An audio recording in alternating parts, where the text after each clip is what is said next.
Voy a presentar al primer ponente, vamos a hacer una pequeña charla de preguntas y respuestas. Es Amat Sánchez Velasco, profesor titular de la Universidad de Valencia, Departamento de Economía Aplicada. Desde hace unos cuantos meses, muy poquitos, jubilado. Ha pasado a esto que se llama población inactiva.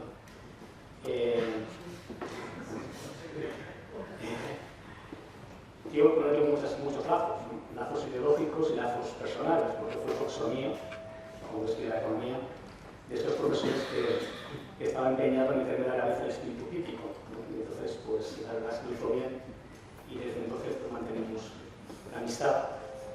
Y además es una persona que ha estado durante muchos años como delegado de comisiones obreras de la Universidad de Valencia, por lo cual conoce perfectamente la casa. De hecho, con él aprendí aquello de la PSP, que se hizo después de la huelga general. Hemos trabajado en temas de política industrial, allá por la zona del País Valenciano.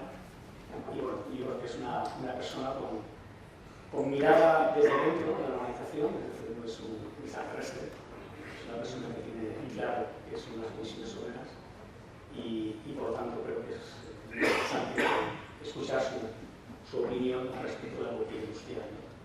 Decía Oli una cosa que vamos a intentar reflexionar sobre ello, que es una verdad, ¿no? Que es la política industrial, la industria tiene que ser comprometida, tiene que estar comprometida socialmente. Y le pedimos a la política industrial no solo que haya industria, sino que le pedimos que haga un empleo, que genere cohesión social y que además sea ecológicamente sostenible. Ahí está la cosa, ¿no? Estamos pidiendo cosas que seguramente también se piden desde otras políticas o otras cosas. Y yo empezaría más preguntándome, todo el mundo lo sabrá, pero ¿qué es esto de la industria? Buenos días. Me permitiréis, antes de esa industria, tres premios, ¿no? En primer lugar, el agradecimiento a la Fundación, al sindicato, a la Federación y a de Euskadi por la invitación. Evidentemente Vicente lo ha dejado muy claro, muy afectada, ¿no? por los vínculos personales, profesionales, pero sobre todo personales. Como he dicho muchas veces, esto de tener amigos está muy bien, entre otras cosas porque pues esto, te acaban complicando, animando la vida y como no tenía nada que hacer, ya sabéis que tenía a ver obras y venirse un día a Bilbao a hablar de política industrial, pues bueno, mucho más apasionante. Entonces, bueno, gracias por la invitación y por el mantenerme también activo profesionalmente. Esto por un lado. Por otro lado, sí, dos puntualizaciones más que tienen que ver con el fondo de lo que ahora en pocos minutos, pero voy a plantearlo. Lo primero, no esperéis muchas respuestas y mucho menos recetas. Yo, en parte, Vicente lo marcaba cuando decía esto de cómo era cuando compartíamos las aulas de otros espacios académicos y eso lo sigo siendo. Yo creo que voy a plantear más dudas que certezas y que recetas, ¿no? Yo, sobre todo, abrir líneas de reflexión, eso por un lado. Y por otro lado, una disculpa anticipada, particularmente a la gente de Euskadi. Yo voy a hacer un planteamiento, digamos, más general. En algunos casos me voy a referir a las excepciones, pero es evidente que en estos términos estamos en un territorio que es una de las pocas excepciones al conjunto de la dinámica del sector industrial en el conjunto del Estado. También me disculparéis que en algunas cosas, pues evidentemente la referencia valenciana, que es la más inmediata que tenga, va a ser más próxima, pero creo que también porque nos va a permitir ejemplificar algunas cosas de las que creo que están pasando en el conjunto del sector industrial y en el conjunto de la economía, ¿no? Entonces, sí que, bueno, intentaré hacer alguna referencia más pegada al territorio. Ahora mismo, cuando escuchaba a Loli, una de las cosas que luego hablaremos es la poca política industrial que ha habido en las últimas décadas, muchas décadas.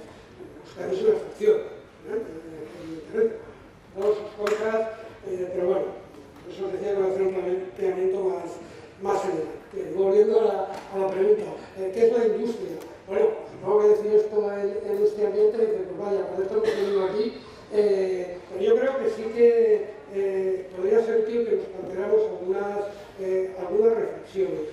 Porque, claro, si hacemos una aproximación genérica, pues que estamos hablando de industria, ¿no? Pues una actividad transformadora, ¿no? Utiliza alguna materia, ya sea directamente prima o semi-elaborada, y la reelabora en otra cosa distinta, en unos productos finales o de nuevo semi-elaborados. Esta es la idea, digamos, tradicional que tenemos de industria. Intuitivamente, si alguien os pidiera que pusierais ejemplos de industria, pues serían bastante claros, ¿no? Fabricar algo, ¿no?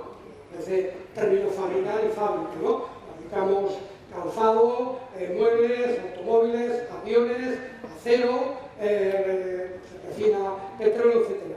Pero hay cosas que aparentemente no son industriales, ¿no? Si alguien está diseñando, por ejemplo, piezas de vestir en un estudio, no en una fábrica, sino en un estudio de diseño, esto es industria. Bueno, pues quizá de entrada diríamos que no, o quien elabora programas informáticos, una empresa de programación, ¿no? Etcétera, o quien realiza análisis en un laboratorio universitario o en un centro de investigación. Esto es industria, desde luego, estadísticamente no lo es, y probablemente en nuestro imaginario colectivo tampoco lo es, y muy probablemente también organizarlo sindicalmente tampoco lo es, ¿no?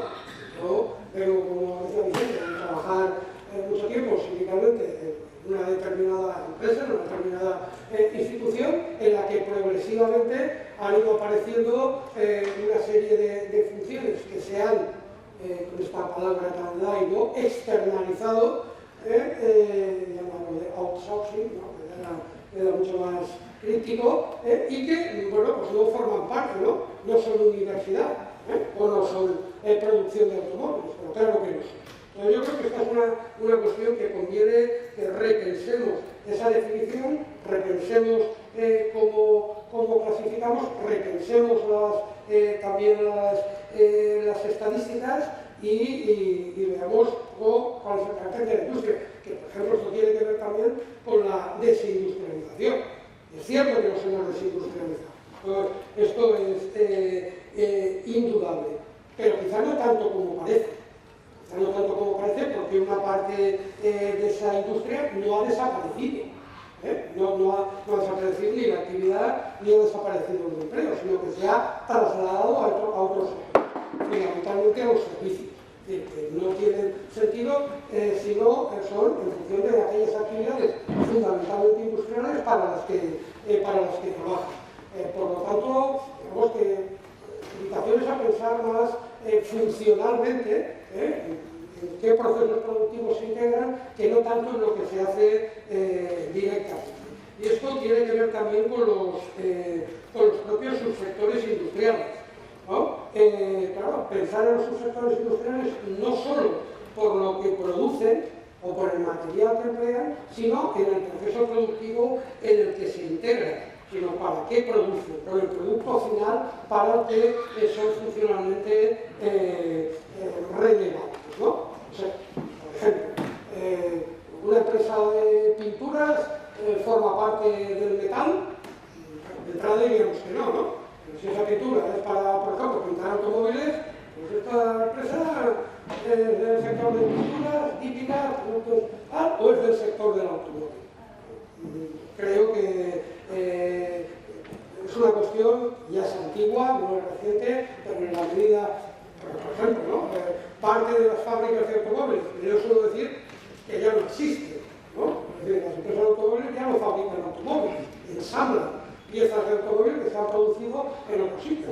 Y una parte de esos componentes pues, no son directamente de automóviles, no tienen sentido sin la industria del automóvil. Yo creo que esto de repensar los sectores es importante también para el trabajo sindical y también para la organización interna. A veces esta funcionamiento, ¿no? Y esto a quién le pertenece. Sé que esto lleva luego una cuestión importante que tiene que ver con la afiliación, cuotas y no sé cuántas cosas, pero estamos hablando de las cuestiones más de fondo y por lo tanto es importante para organizar el trabajo sindical. Por ejemplo, más cercano, cada vez que Ford tose, pues ahí empiezan a extenderse las neumonías por toda una serie, no solo de empresas distintas, sino de subsectores que pensaríamos que tienen poco que ver, digamos, con directamente el automóvil o incluso el metal, ¿no? Hacen vidrio, pinturas, plásticos, etcétera, que luego forman parte de un coche. Por lo tanto, la industria es bastante... Siendo la industria una cuestión que evidentemente parece como que viene de comer, ¿no? A muchas actividades que han ido creciendo a su alrededor, que se han ido externalizando, que han ido conformando parte de ese gran cajón desastre, se puede poner junto, separado, desastre o desastre, que es el sector servicios. La política industrial, ¿qué es? O sea, ¿con qué lógica se plantea? Y sobre todo, con qué sistemática, ¿no? ¿Quién la piensa? ¿Qué se quiere con ella? A ver, vamos a empezar de nuevo también por la aproximación, digamos, más básica, ¿no? Sí. ¿Qué es la política industrial? Si tenemos un manual de política económica, pues es la política que está orientada a impulsar el crecimiento y la mejora cualitativa del sector industrial en su conjunto o de algunos subsectores del mismo, ¿no? La visión, digamos, más convencional. Y a partir de ahí aparecen toda una serie de, como que la mayoría, la totalidad de las personas que estáis aquí sabéis, pues ahora las grandes líneas de actuación de la política industrial, que puede ser sectorial, dirigida solamente a un sector, o puede ser transversal u horizontal, junto con otras políticas que también son relevantes. Luego podemos hablar de esto con más detalle, no es política educativa, la política de infraestructura, las políticas macroeconómicas y de regulación, la política laboral también, ¿no? Que tienen efectos sobre la política, sobre el funcionamiento y los resultados de la industria. Por todo un conjunto de instrumentos, fundamentalmente, ya como grandes bloques, ¿no? Eso tiene que ver con los instrumentos financieros, fiscales, etcétera, y los que tienen que ver con los servicios y la dotación de infraestructuras. Bueno, con esto no quiero entrar con más detalle. Pero sí quería, antes de entrar, creo que es la pregunta clave, una reflexión importante. Es decir, la efectividad de la política industrial no depende solo de las políticas públicas. Las políticas públicas, evidentemente, han de estar bien diseñadas, han de estar bien dotadas de recursos económicos. A veces nos encontramos con planes industriales que llenan muchas páginas, pero cuando uno va a la tabla presupuestaria, decía que yo coloquialmente, para este viaje, no hacían falta alforjas, ¿no? Es decir, porque con tan pocos recursos no sé dónde va. Por tanto, es importante que se diseñe, que se le doten recursos, que se ejecute bien, etcétera, etcétera. Son importantes las políticas públicas. Pero tan o más importantes son las respuestas del sector privado, de las empresas. Y por tanto, aparece una pregunta relevante. ¿A qué lógica responde este comportamiento de las empresas? ¿Responde solamente a una lógica estrictamente privada, de generación de beneficio y de acumulación de capital, o responde a otras lógicas? Porque hay políticas industriales muy bien diseñadas, muy bien dotadas de recursos, que luego tienen muy poca efectividad, porque no hay una respuesta, digamos, coherente y potente por parte de su sector empresarial, que está a otras cosas o tiene otros intereses. Por tanto, ahí aparece también un reto importante de las políticas públicas, y es cómo se movilizan las decisiones privadas. Y una última cuestión importante, en este ámbito particularmente, si es participada esa política industrial.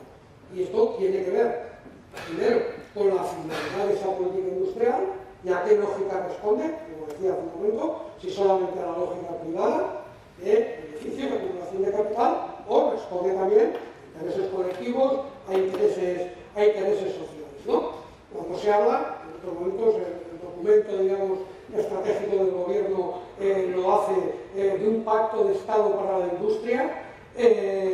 Bueno, a mí la propia letra pequeña, no tan pequeña, la letra de tipo 12 de ese documento ya me empieza a preocupar, ¿no? Hace falta un pacto de Estado para la industria porque hay algunas iniciativas en marcha. Unas iniciativas de la Alianza para la Competitividad de la Industria Española, formada entre otros por ALEFAC, UNESID, Cernauto, etc., patronales, por COE y por los colegios de ingenieros. Bueno, un pacto de Estado para la industria habrá de ser un pacto realmente de Estado, ¿no? Y ahí, pues, creo que hay, no solo del ámbito sindical, sino del conjunto de la ciudadanía, que tendremos algo o mucho que decir, ¿no? Hablamos, por tanto, si la política industrial es participada, estoy hablando de efectiva participación, tanto a nivel de la empresa como a nivel más macro, ¿no? Más social, y participación real, no simplemente consultiva, no simplemente de los números. Creo que esto es muy importante. Pero ahí aparece, digamos, lo que para mí es la pregunta fundamental. Damos por hecho que queremos política industrial.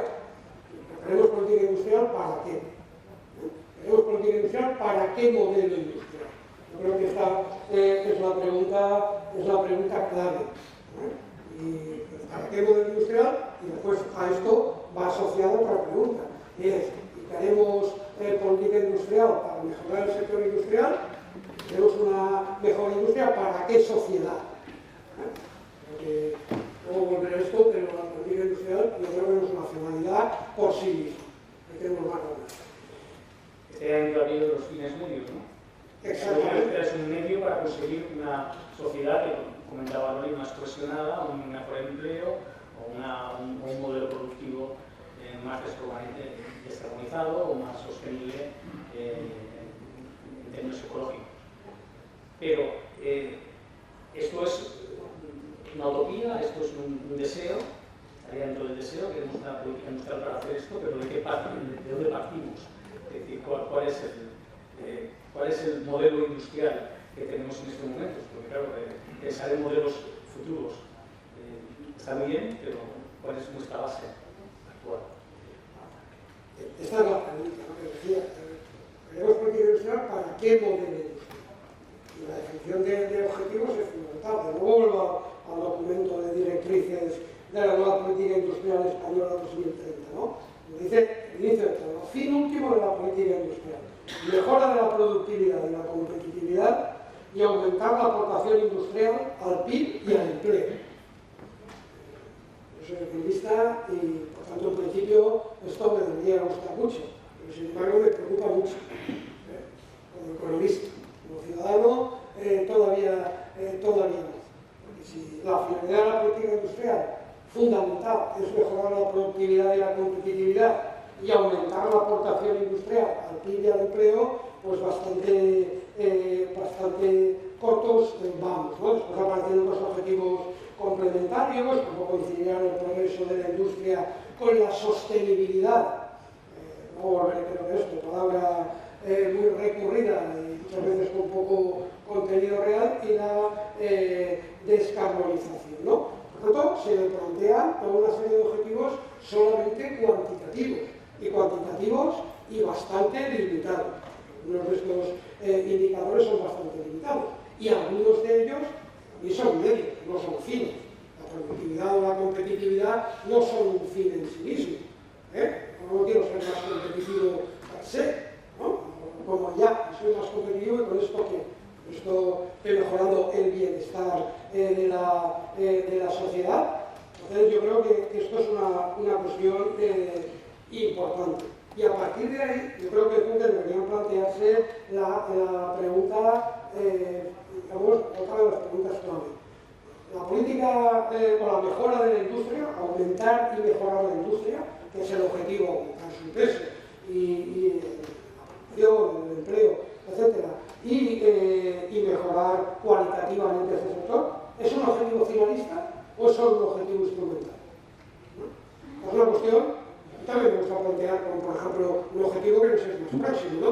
Es el objetivo del empleo, el objetivo del pleno empleo. Nos aceptamos que el pleno empleo es un objetivo de los objetivos clave de la política económica. Yo siempre he considerado que el pleno empleo es un objetivo finalista. No se trata de que tengamos un empleo por tenerlo, se trata de que tengamos un empleo para vivir mejor, para tener más bienestar y para ser más felices. Decía un antiguo compañero nuestro, en las sociedades esclavistas había pleno empleo. Trabajaba todo el mundo que quería y quien no quería también. Pero esto no es un objetivo en sí mismo, simplemente tener empleo. Bueno, pues esto creo que nos vale para la política industrial. Los objetivos finales deberían ser otros. Aumentar el empleo y su calidad. El tema de la calidad del empleo, pues hay mucho que hablar. Tiene que ver con retribuciones, pero tiene que ver cada vez más con el tiempo de trabajo y tiempo de vida y con muchas otras cosas, ¿no? Con la realización profesional y por tanto personal, con muchas cosas que no me voy a extender. Pero también para qué más ha de servir, ¿no?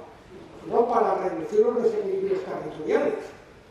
Pero reducir los desequilibrios territoriales tampoco es un objetivo simplemente estadístico, digamos, o incluso estético, ¿no? ¿Por qué queremos que no haya diferencias de tasas de paro, o que no haya diferencias de renta per cápita, o que no haya diferencias de nivel de industrialización entre unos territorios y otros? Para tener un cuadro, digamos, menos descompensado, no es un objetivo civil, es un objetivo para que la gente viva mejor al lado de donde ha elegido vivir. Por tanto, debería ser un instrumento para reducir desigualdades, para aumentar el bienestar.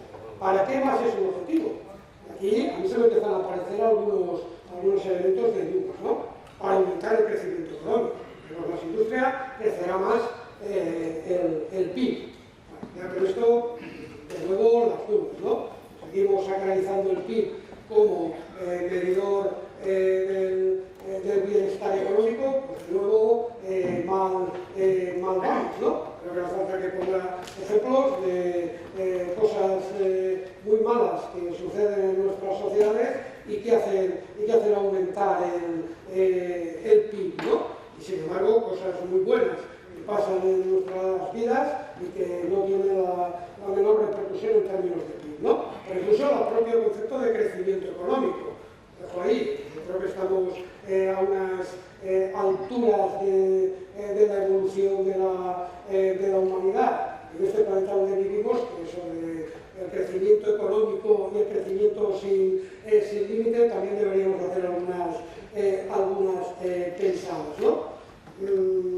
Hemos de aumentar y mejorar el sector industrial para aumentar la sostenibilidad y ya los interrogantes se empiezan a poner mucho más extensos y mucho más intensos, ¿no? Voy a dejar aquí, pero ¿qué entendemos por sostenibilidad? Pues sostenibilidad es poder sostener y mantener el ritmo de crecimiento. Esto es una cosa. La sostenibilidad ambiental, social también, es otra cosa. Por lo tanto, pues, si pensamos en la mejora del sector industrial como un objetivo instrumental, también nos tendremos que plantear en detalle cómo contribuye realmente a estos otros objetivos que hay detrás de él, ¿no? Y brevemente, ¿no? Bueno, y por tanto, hace falta, creo que un debate público y un consenso. El consenso en nuestra sociedad actualmente es bastante complicado. Por lo menos amplios acuerdos, lo más amplios posibles, para determinar cuáles son las prioridades. Las prioridades del modelo productivo y de ahí para atrás. Cuáles son las prioridades en innovación, cuáles son las prioridades en la investigación. ¿Qué papel juega también el sector? Hablando de participación y de debate colectivo, ¿qué papel juega el sector público en esto? Hay que hablar de esto en el contexto de un tsunami privatizador como el que padecemos desde hace tiempo, pues parece un poco estratosférico, pero también debería estar en el debate, ¿no? Se pide compromisos a toda la sociedad, pues también tendrá que ser a cambio de otras contrapartidas. Y ese debate público creo que no está. Hay una cosa que, por ejemplo, me llama mucho la atención, ¿no? Es el listado de los PERTES. Y este listado de los PERTES, ¿quién lo ha decidido? ¿Cuáles son los sectores y las líneas de actuación estratégicas y prioritarias? Esto ha sido objeto de un debate social intenso. Pues no lo sé, yo estoy poco o nada en redes sociales, igual ha pasado en alguna red social y no me he enterado, pero me da la impresión que ni ahí, ¿no? Por tanto, creo que sin esto es difícil. Por no perder el hilo de tu pregunta, hemos de partir del modelo industrial en el que estamos. Y el modelo industrial en el que estamos, yo no me voy a extender porque creo que cuando quienes estamos aquí lo conocemos de sobra con sus muchas especificidades. Pero sí quería marcar, digamos, tres o cuatro cosas muy telegráficamente. Lo primero, estamos en un modelo industrial que en el conjunto del Estado nos viene a representar aproximadamente el 15% del PIB y el 13% del empleo aproximadamente. En ese territorio el 25% del PIB aproximadamente, ¿no? En otros sitios pues mucho menos, con la matización que he hecho antes, y otras cosas que deberíamos también considerar industriales o dependientes de la industria. Bien, esto, digamos, cuantitativamente, bueno, y que ha ido perdiendo terreno en unos sitios más, en otros medios, ¿no? Primera cuestión que quería hacer. En segundo lugar, toda una serie de, digamos, debilidades estructurales, que de nuevo, quienes estamos aquí, conocemos de sobra.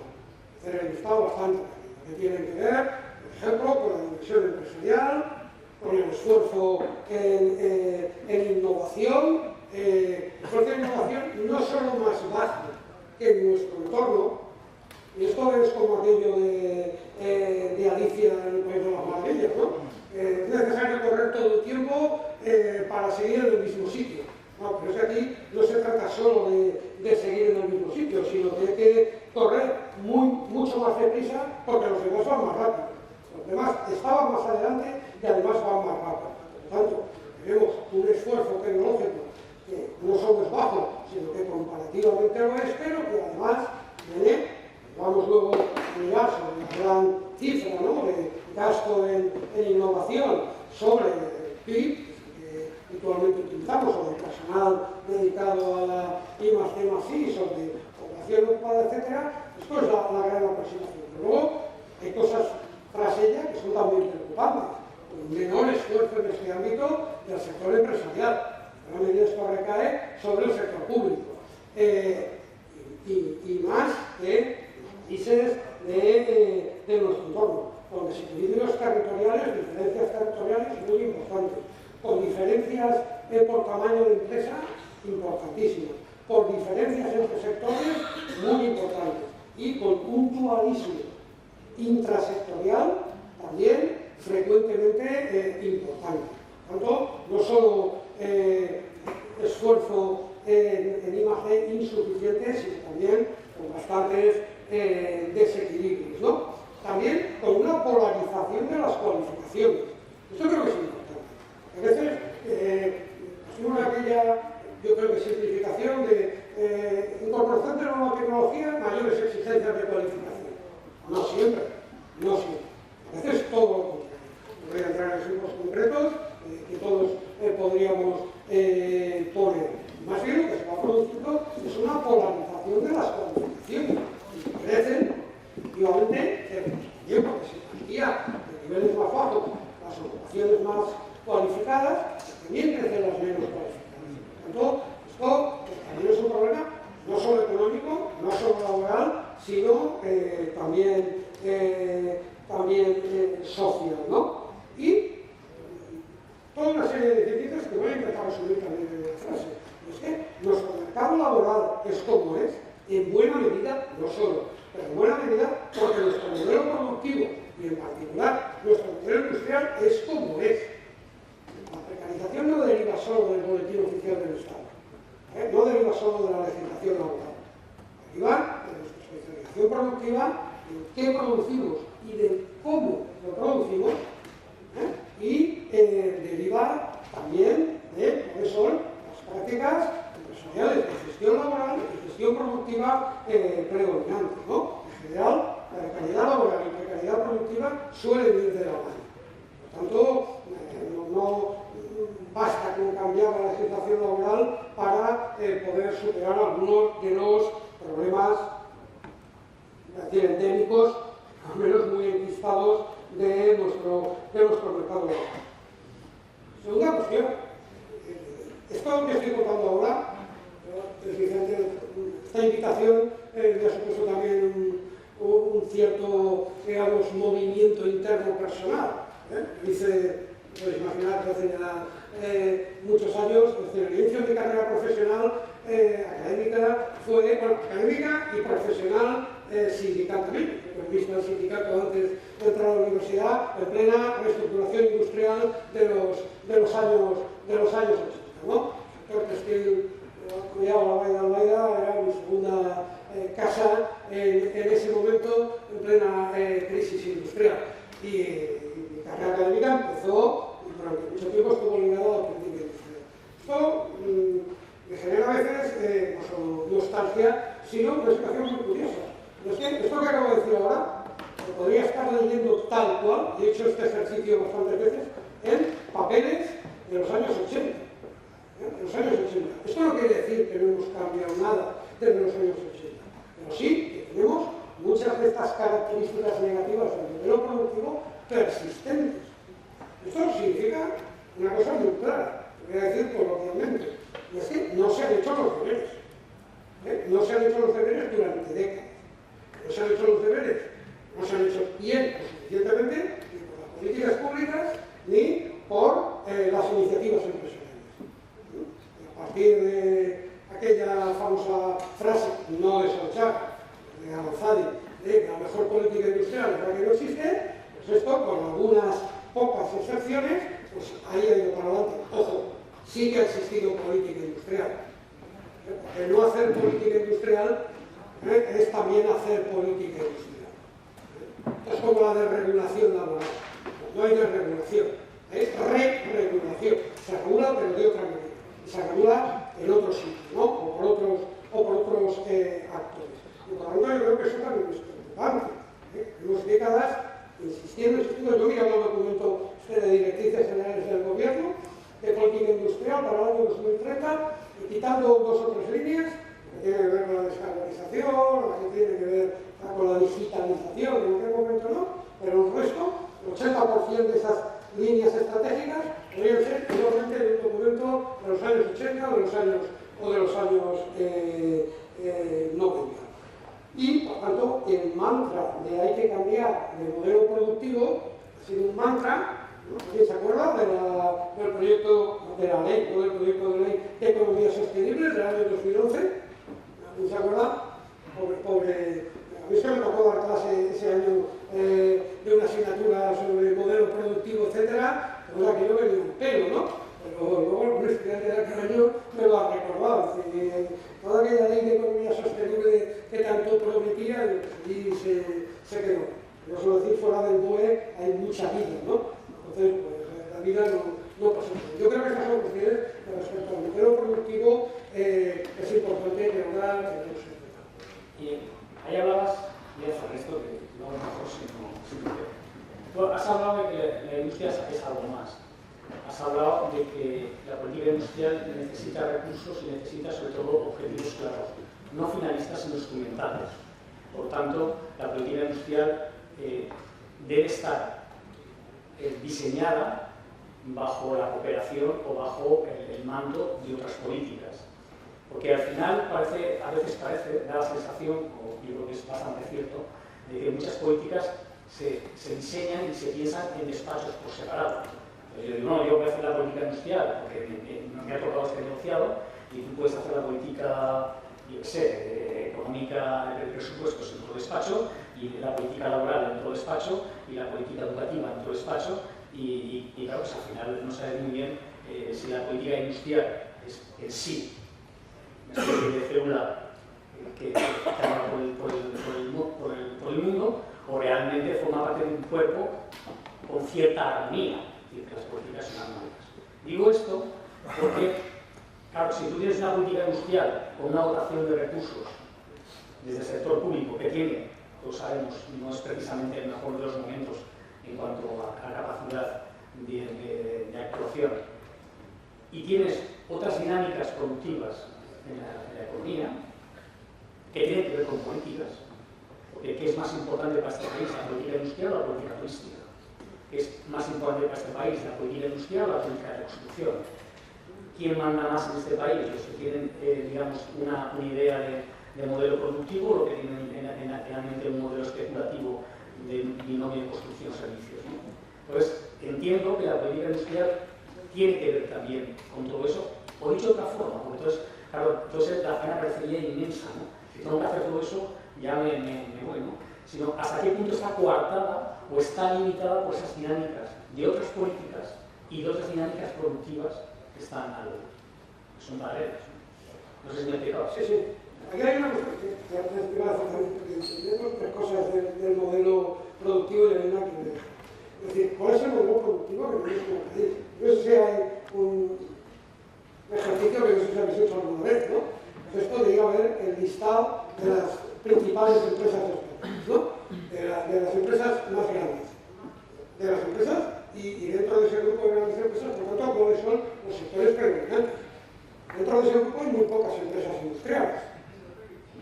Hay muy pocas empresas industriales e incluso algunas de esas empresas industriales no están en ese listado tanto por su actividad productiva como por su actividad comercial. Voy a poner dos ejemplos que son muy claros. Uno, las empresas eléctricas y dos, las empresas del automóvil. Dentro del grupo de grandes empresas pesa más el sector de venta de automóviles que el sector de fabricación de automóviles. Y pesa más el subsector de comercialización de energía que no el sector de producción de energía. Por tanto, en el listado de grandes empresas encontramos, sí encontramos empresas industriales, evidentemente, dentro de lo importante conglomerado de bancos, por supuesto, de empresas comerciales, de comercialización al por menor, de constructoras, por supuesto, de contratistas de servicios públicos, por supuesto. Creo que está condicionando de forma muy importante qué pasa con el modelo industrial y qué pasa con la política industrial. Bueno, segunda cuestión. Efectivamente, la política industrial está relacionada, influenciada, condicionada, no aumentando el grado, ¿no?, de la presión por otras políticas públicas y también por las estrategias empresariales. En unos casos está relacionada instrumentalmente. Es evidente que la política industrial tiene que ver directamente con la política de ciencia y tecnología, o con la política educativa, o con la política de infraestructuras, o con la política de telecomunicaciones, ¿no?, o con la política de transporte. En otros casos, y de una forma muy importante, por las políticas macroeconómicas. No es igual intentar instrumentar una política industrial en un contexto de políticas macroeconómicas, políticas fundamentalmente presupuestarias, expansivas, o como mínimo no contractivas, que en un contexto, como hemos vivido en casi toda la crisis, excepto en la situación del COVID, de recortes presupuestarios, ¿no? O por las políticas de privatizaciones, por las políticas de liberalizaciones, ¿no?, que pueden incluso reducir o incluso neutralizar la efectividad de la política industrial. ¿En qué sentido tiene que se intente animar la inversión de las empresas, por ejemplo, con incentivos financieros, cuando hay una política macroeconómica restrictiva y por tanto no hay mercado? Empresas, es decir, su determinante fundamental de invertir o no, de producir o no, es vender, ¿no? Y por tanto, son las expectativas de mercado en un contexto de políticas restrictivas que evidentemente no es el más favorable ni de lejos para una política expansiva importante de la actividad empresarial y en particular de la industrial. Pero es que incluso hay efectos perversos, claramente perversos, para la industria de algunas de las políticas, estas que se llaman favorecedoras, ¿no?, del entorno de competencia, que nos sonarán bastante, ¿no? Las políticas laborales precarizadoras y de reducción salarial chocan frontalmente con la innovación, con la cualificación y, por tanto, con esos objetivos de productividad, competitividad, etcétera, etcétera, que se supone que intenta promover la política industrial. Decía antes, precariedad laboral y precariedad productiva suelen ir de la mano. No voy a decir que absolutamente siempre, pero casi siempre. Y, por tanto, esas políticas laborales han ido muchas veces en contra, las políticas que han predominado durante décadas han ido en contra de lo que deberían ser los objetivos de una política industrial. Las políticas de privatizaciones que han favorecido determinados oligopolios que van directamente en contra de intereses del sector productivo, en particular del sector industrial. La mayor concentración de la banca o del sector energético, etcétera, no va precisamente en favor del sistema productivo, ¿no? Las políticas liberalizadoras, en particular del suelo, y toda la burbuja especulativa que han llevado aparejadas y que evidentemente han supuesto una competencia muy fuerte para el sector industrial. Ahora volveré brevemente a esto. O la política de infraestructuras, sobre todo de gran obra pública, que ha supuesto un peso importante de ese sector y de sus intereses. Otras cosas de atracción de capitales para un sector con un rendimiento seguro, fácil y más rápido. Y esto da lugar, parafraseando a Richard Sennett, que algunos sonarán, tenía un famoso libro, La corrosión del carácter, hablando precisamente de las políticas laborales. También hay una corrosión del carácter respecto a las inversiones. Entonces, muchas veces después de la crisis inmobiliaria, y ahora, ¿cómo convences a capitales que llevan mucho tiempo acostumbrados a un beneficio seguro, rápido, en meses o en semanas, y muy alto, que ahora inviertan en industria para un rendimiento incierto? No sabemos si esto tendrá resultado o no, que si lo tiene no será a corto plazo, y que si además cuando lo tenga será más bajo que el rendimiento que se podría obtener con la especulación inmobiliaria. Esta corrosión del carácter está enquistada en unos territorios más que en otros. Yo vengo de uno que bastante en la parte significativa de empresariado, de forma favorable, mucha capacidad de emprendimiento no lo hay, ¿no? Y yo creo que esto, en estos momentos, es un reto importante en una parte, al menos, del Estado, ¿no? Yo ayer, en otro acto que estuve por la tarde, escuchaba a una persona aquí de Euskadi, que en particular de Bilbao, está preocupada por el aumento del turismo. Vaya, pues aquí están preocupados, por los demás ya nos hemos hecho rastas como las llenas y tal, ¿no? Voy a leeros algunos titulares de prensa y de algún otro sitio de la semana pasada. Playmobil y la industria del juguete llevan años marchándose de Alicante. En su lugar llega un viejo conocido, el turismo. Vamos, el informe de la Cámara de Comercio de Alicante presentado la semana pasada. El turismo y el sector inmobiliario impulsará la economía alicantina en 2024 con muy buenas perspectivas. Y ese mismo informe, la industria manufacturera ha descendido las ventas. El sector industrial, que concentra el 80% del comercio exterior, ha disminuido un 3%. Y esto se resume, ¿no?, el presidente de la Generalitat diciendo que el País Valenciano será turístico o no será. Entonces, yo creo que en estos momentos la política turística o la política inmobiliaria también son política industrial. Y esto, quizá aquí no es el debate importante, pero en otros territorios sí, por muchas razones. También tiene que ver con la sostenibilidad y con sostenibilidad ambiental, pero también social, etcétera, etcétera, ¿no? Si os preocupa que lleguen unos cuantos cruceros a la semana, pues en otras partes del Mediterráneo les cuento los que llegan al día. Entonces, es decir, esta pulsión con otros sectores y con otras prioridades de las políticas, tenemos un ejemplo que es anecdótico pero significativo, ¿no? Nosotros, todo esto sucede en un contexto en que hay una consellería y una consellera de Innovación, Industria, Comercio y Turismo. Bueno, escrito con mayúsculas y negrita aquí.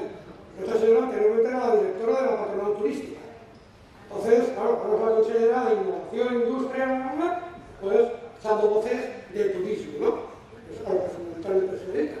Entonces, efectivamente, creo que estamos, no es un momento de venir de décadas de no política industrial y de enquistamiento de determinados problemas, sino en un contexto en el cual, además, cuando miramos en qué actividades sigue creciendo más el empleo, pues, además de encontrar entre la resurrección de la construcción, que esto ya no volverá a pasar, y de otras actividades, fundamentalmente de las ligadas al turismo y como gran objetivo de la política económica en muchos sitios. Yo creo que esto es no ya una coincidencia o confluencia de políticas, sino claramente misógino. Una cosa muy rápida para que podamos abrir el debate con unas preguntas, ¿no? Decía Roy al principio que, claro, hablar de política industrial es hablar también de descarbonización, hablar de economía circular. Yo creo que aquí en Euskadi también se tienen que preocupar, porque si sigue el cambio climático como está, seguramente los madrileños están pensando cómo ir aquí a las playas, perdón, por los madrileños, a las playas de Euskadi, ¿no? Que antes se vienen para acá, pues también se irán para allá, ¿no? Pero sí que hay algo que sí que está ensombreciendo o no ensombreciendo todo el tema, que es el tema de transición energética, transición ecológica, bajo el paradigma, ¿no? de que si hay industria, lo decía hoy, ¿no? Esta industria tendrá que ser con energías renovables. ¿Cómo se sacan las energías renovables? Supongo que en las siguientes mesas se hablará de esto.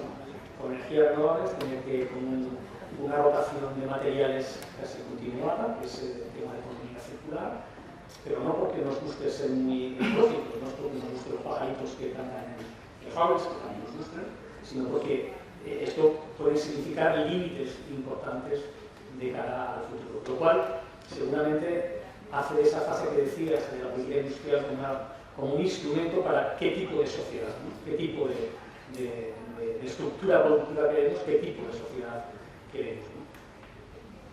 Muy rápidamente, perdóname, pero esto de la transición ecológica de la industria tiene implicaciones, ¿no? O para dejar caer.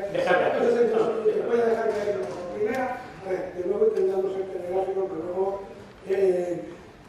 vamos a ver, la primera cuestión, creo que importante, no confundir transición ecológica con transición energética. La transición energética es una parte, ¿no? La transición ecológica es un proceso mucho más amplio en su alcance y en su contenido. La necesidad de transformaciones, no solo en el modelo productivo, ¿no? Sino en otras cuestiones que ahora apuntaré. Y por lo tanto, primera cuestión. Segunda cuestión, la necesidad de trascender, vamos, las etiquetas y, un poco provocador, y los postureos, ¿no?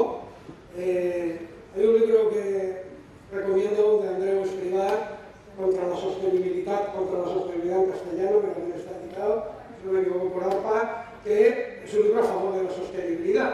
Es un libro contra, digamos, la banalización y la trivialización del concepto de sostenibilidad. Ahora ya llevamos mucho tiempo que cualquier cosa era verde, pues ahora cualquier cosa es sostenible o se nos quiere hacer pasar por sostenible. Por tanto, primera cuestión sobre qué debemos entender por transición ecológica, que tiene que ver con muchas cosas, tiene que ver con estilos de vida, tiene que ver con pautas con modos de consumo, formas de dónde vivimos también, si no necesitamos transportarnos necesariamente simplemente para ir a trabajar o para llevar a cabo nuestras actividades cotidianas. Hemos utilizado estos modelos, digamos, de desurbanización y que luego llegan a unos usos del tiempo absolutamente demenciales, en los cuales la jornada de trabajo vital, ¿no? Es decir, vinculado a nuestro puesto de trabajo, se amplía en 2, 3, 4 horas diarias, ¿no? Por motivos de transporte, etcétera, y que van pasando. Y por tanto, no quiero entrar en detalle, pero hay bastantes más cosas que nos deberíamos plantear, y particularmente en sociedades como las nuestras, y también con cambios culturales, etc. La primera cuestión que quería apuntar. Y efectivamente, el industrial está en el núcleo de esta reflexión que va mucho más allá. Si no está el sector industrial, por supuesto el sector turístico, ¿no? Que hablaba hace un momento, yo cada vez que escucho esto de turismo sostenible, pero bueno, esto es como, no sé, voy a poner ejemplos de oxímoros, de contradicciones, tal, pero esto de sostenibilidad y turismo, y por tanto esto tiene que ver también con lo que yo digo, el negacionismo, digamos, de soft, ¿no? O light. Es decir, no soy negacionista del cambio climático, pero aparentemente, pero después, está sucediendo ahora, vivo en una ciudad que está planteada ampliar el puerto y el aeropuerto, y al mismo tiempo es capital verde europea. Por supuesto, ni el gobierno central de una orientación política, ni los gobiernos locales de una orientación política predominante de no negar el cambio climático. Una parte de esos gobiernos sí, muy divertido, ¿no? Escuchar un concejal de una capital verde europea negar el cambio climático. Era una reunión de la Unión Europea, pero bueno, esto es la anécdota. Pero quiero decir que simultáneamente a aceptar que hay que hacer cambios ecológicos de profundidad, pues tenemos puertos, aeropuertos, etcétera, y seguimos en esa carrera sin fin, pues creo que no es, digamos, esta forma de negacionismo, ¿no? Bueno, segunda cuestión, que esto como lo hacemos, ¿no? ¿Cómo lo hacemos? Entonces, digamos, pensar, sinceramente, que esto no pasa nada, porque ya el tecno-optimismo, ¿no? O la tecnolatría, que ya aparecerá alguna tecnología que lo arreglará, ¿no? No sé, un teólogo muy apretado en estos temas, pues esto es rezar a Santa Industria a ver si hace un milagro. Hay que rezar a Santa Industria, quizá aclamarse de otra manera. Quizá mejor, pero esperar milagros creo que no. Y, por tanto, y acabo, también algunas de las transiciones que tenemos abiertos hay que realizarlas, porque puede que sean no tan compatibles o incluso que vayan a ser incompatibles, ¿no? Transición, metemos en el mismo saco, transición energética, transición digital, transición ecológica. Bueno, veremos con más detalle a ver qué de todo esto puede ser compatible. Y penúltima cuestión de una reflexión final, o última cuestión de una reflexión final. La transición ecológica se considera una forma de otra. Una forma, digamos, más aceptable, socialmente aceptable, o de una forma más traumática, ¿no? Creo que la experiencia del COVID, que es una mínima, de mitra, ¿no? De ciertos escenarios no deseables, y pues, tuvimos que hacer muchas cosas sin planificarlo, sin consensuarlo, sin negociarlo, sin contrapartidas. Algunas contrapartidas, al menos en lo social y en lo laboral, tuvimos, pero por obligación y de la noche a la mañana, ¿no? Creo que debería ser un toque de atención y recordar aquello que se dijo, ¿no? Aquello que se decía en el mes de marzo o abril del año 2020. Nada volverá a ser igual. Y siempre me ha recordado aquello de Sarkozy del 2008 de hay que refundar el capitalismo. Que rápidamente se transmitió en todos somos responsables porque hemos vivido por encima de nuestras posibilidades. Pues esto fue un poco lo mismo. Nada volverá a ser igual.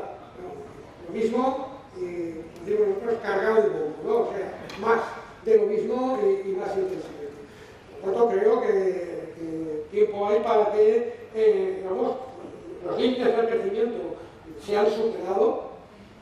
Informe Meadows, no sé por los límites del crecimiento, tiene más de 50 años, no hemos tenido para creerlo, pero estamos, digamos, esperemos que transitoriamente por encima de lo que nuestro ecosistema puede soportar.